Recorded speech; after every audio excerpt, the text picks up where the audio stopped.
I'm Renee Marie Smith with 50TV, a trending 50 web series about 50 entrepreneurial women in America.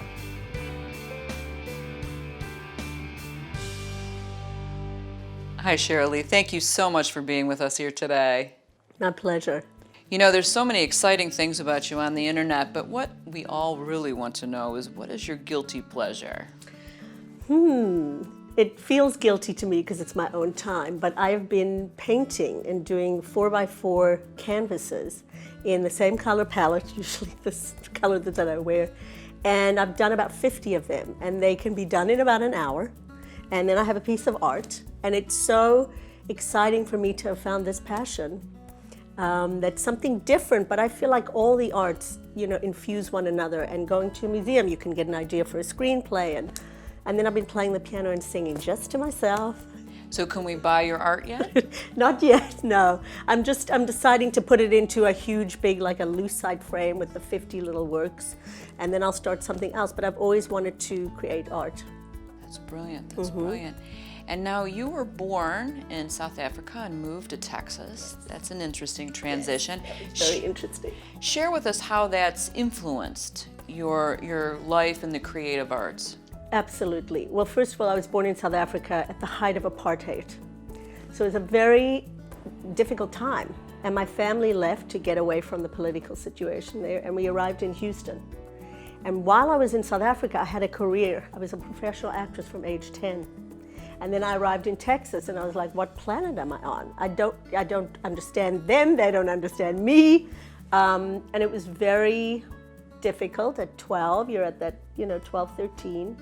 But I got involved with the theater in Houston, and I found my people, and it really helped me bridge that gap. But it's really inspired me to tell stories about diverse cultures, countries.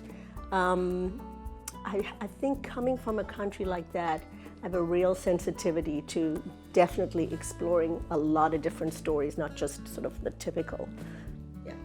And that's really interesting, finding the world of storytelling and finding your voice to do that. Yeah. Where did you find that inspiration? They say that I was directing at age 4 and 5, the family tells me. I do have recollections of doing, plays, and I was always the director, and we were telling stories to my grandparents and my parents and cousins, and so it started very young. And then I got into professional acting in South Africa, and then when I came to America, I always was writing, I was always directing. I was very drawn to how do other people live their lives, and what goes on with characters. Why do people do what they do? I'm fascinated by that. And so the deconstructing of the human behavior is endlessly fascinating to me. And I can keep going on, in every single script you get, it's a new set of circumstances, new characters, new motivations, but a lot of it is similar. We're all wanting the same things. So how did you go from the stage in Texas as a teenager to now theater? Well, I started in theater, and then, I made the change, because what happened was I was actually an actress in New York. I went to NYU first for acting. I had a great time there, and then I started auditioning. And I heard the same thing. What are you? Are you Latina? Are you Brazilian? We can't put you in a box. And I was like, I'm born in South Africa, went to Texas, came to New York. There's not really a box for that. So I knew it was going to be really difficult for me to get roles, because there weren't roles. And back then, there wasn't so much diversity, and it wasn't such an exciting thing to be different as it is now, thankfully. And so what I knew was, if I want to be sitting around waiting for a role to come to me with a lot of cats and, sort of martini and smoking. I mean, I had this vision of like me not manifesting creatively. And so I said, I'm going to apply for directing, and I'm going to apply to Columbia because I wanted to stay in New York because I love New York. And I'd never made a film, but I was very much involved in directing. And so I applied, and I got in. And it was a big transition for me to go from not being in front of an audience or the camera to behind. And luckily, I just loved it. So that's interesting. So you said was it difficult to go from being on stage to behind the camera, or how was it different? Yeah, I mean, the big thing for me was the adjustment mentally of I might think I can do that because I've been trained since I was really young. But I'm now behind the camera. You can't control every little part of a performance at all, or it won't be organic and natural. So the part for me that had to just adjust was up until that point, up until like 18 years, I'd been acting. And then, actually not even later than that, because I went to NYU, so it was like early 20s. And then it was like, I'm now going to go behind the camera and leave it up to them and not be trying to say, do it like this, do it like that, because that kind of directing doesn't appeal to me. So that was the adjustment. And so you went into film, and that was your first step. Yeah. And now you're back in directing in theater. Yes. How is that different? You know, you talked about going from the stage to behind the camera, and there was an adjustment. Yes. Is there an adjustment now to losing the camera and going back and watching people on stage as a director? First of all, I teach at 2 different film schools, at Columbia, the grad film, and NYU undergrad. So I'm very involved in film. I'm writing a screenplay that I'm going to direct. So I haven't left it, and I teach it 4 days a week. So I love that. But what I love about theater is immediate, and it's easier to do because it's not as much money or time, you know. And the adjustment for me is not that big. I think good, truthful acting is the same. What you have to adjust is how an actor is maybe on stage, is a little larger than life and sort of tiny bit maybe, I don't like that, but tiny bit more exaggerated. And for the camera, the camera sees everything. The camera's like an X-ray machine. So the performance needs to be modulated. But the truth is the truth, and the way that you train an actor and work with an actor, for me, is the same. So what's your next passion? I mean, okay, Yeah. so we have the painting, Yes. we have the theater, we Yeah. have you acting, we have you directing. I Yes. mean, what's next and left? Well, what I really want to do is I want to direct another feature. I've done one, and it's time now for me to do something else. And I feel like it is so important now to tell diverse stories. I like working with female writers, or something that I've written. Not only, but I think it's really important, more than ever now, with everything going on, and in our industry and in the world, that there are female perspective stories and there are diverse stories. And my passion is telling those stories and getting to work with writers and actors that are, from every walk of life and every country, and it's really exciting for me.